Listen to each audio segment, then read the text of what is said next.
गुरु प्यारी साध संगत जी, आप सभी को राधा स्वामी जी। साध संगत जी, जैसा कि सभी संगत जानती है कि बाबा जी अब हजूर जी को जत्था दर्शन के लिए भेजते हैं और आप खुद नहीं आते हैं, क्योंकि बाबा जी और हजूर जी में कोई फ़र्क नहीं है। आज आपको एक ऐसी घटना के बारे में बताने वाली हूँ जो कि शायद आपने पहले नहीं सुनी होगी। साथ साथ संगत जी, संगत के अपने इस चैनल को सब्सक्राइब अवश्य करिएगा और वीडियो के अंत में कमेंट में राधा स्वामी लिखना ना भूले जी। साथ संगत जी, यह बात उन दिनों की है जब बाबा जी को गद्दी मिली थी और हजूर महाराज जी ने चोला छोड़ दिया था। महाराज जी के चोला छोड़ने से पहले उन्होंने एक सत्संग फरमाया था। साथ संगत जी, बाबा जी ने परोर में एक सत्संग फरमाया था। महाराज जी वहाँ पर जिस कोठी में ठहरे थे, उस कोठी में एक रोशनदान था जिससे काफ़ी ज़्यादा आवाज़ें, शोर शराबा अंदर आता था, जिसकी वजह से सदगुरु जी को डिस्टर्बेंस भी होती थी और वह सिमरन भी नहीं कर पाते। साथ संगत जी, फिर बाबा जी ने वहाँ पे मौजूद सेवादार को बुलाया और रोशनदान बंद करने का हुक्म दिया ताकि वहाँ से शोर शराबा और रोशनी ना आए, क्योंकि इससे उन्हें थोड़ी दिक्कत होती थी। तो सेवादार भाई ने महाराज जी को बोला, महाराज जी ये काम हम जरूर कर देंगे।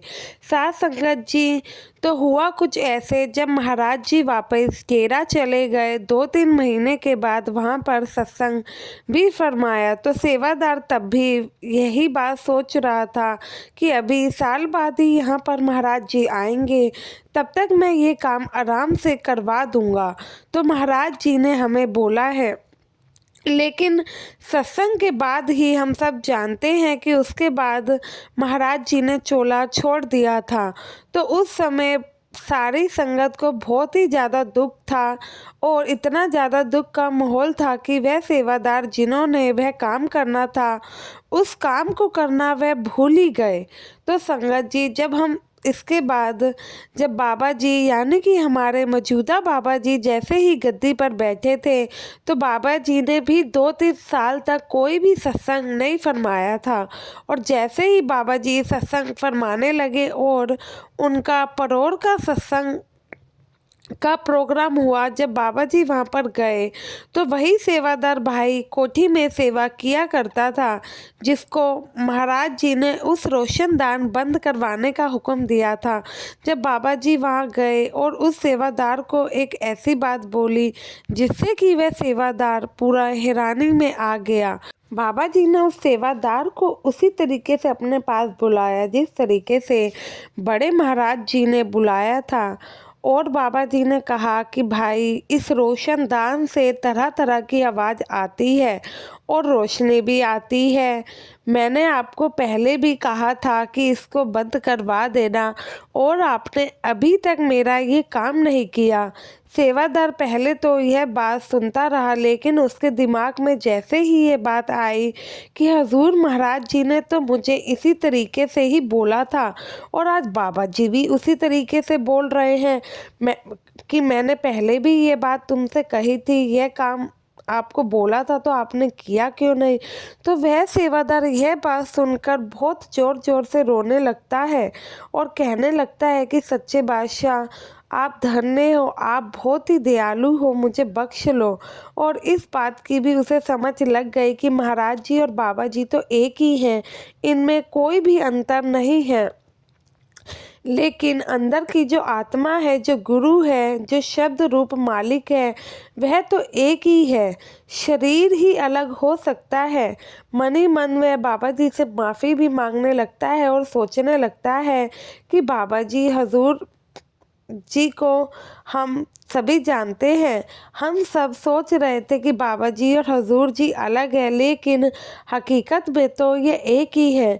दो शरीर, लेकिन आत्मा तो यहाँ पर एक ही है। तो साथ संगत जी, इस बात से आप समझ सकते हैं कि हमारे जो हजूर जी हैं और बाबा जी हैं, उनमें किसी भी तरीके का कोई भी फ़र्क नहीं है। जब संत सतगुरु अपना कोई शिष्य चुनते हैं तो वह मालिक के हुक्म से ही उन्हें चुनते हैं, अपनी मन की मर्जी से नहीं। जो मालिक का हुक्म आता है वही सराखों पर रखा जाता है।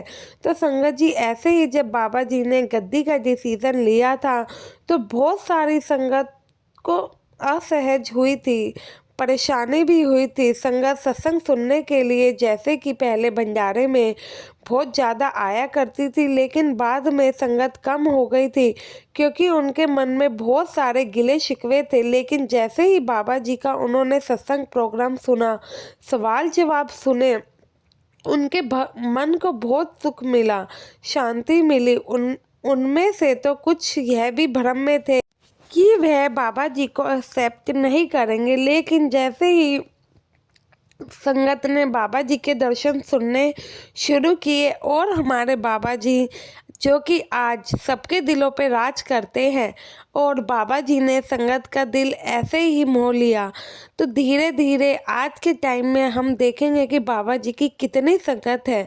तो साथ संगत जी, सदगुरु में कोई फर्क नहीं होता कि क्योंकि सदगुरु कोई आम इंसान नहीं होते, वह तो खुद मालिक का ही रूप है, इसलिए हमें मालिक के बहाने में ही रहना चाहिए। तो साथ संगत जी, ऐसे ही जब इस समय बाबा जी ने हजूर जी को चुना है तो हमें उन्हें भी अलग नहीं समझना चाहिए, क्योंकि बाबा जी ने जो सोचा है वह हमारे लिए भला ही सोचा होगा, वह हमसे बेहतर जानते हैं। जब महाराज जी ने हमारे लिए बाबा जी को चुना था तो उन्होंने भी तो कुछ सोच समझ के चुना था ना।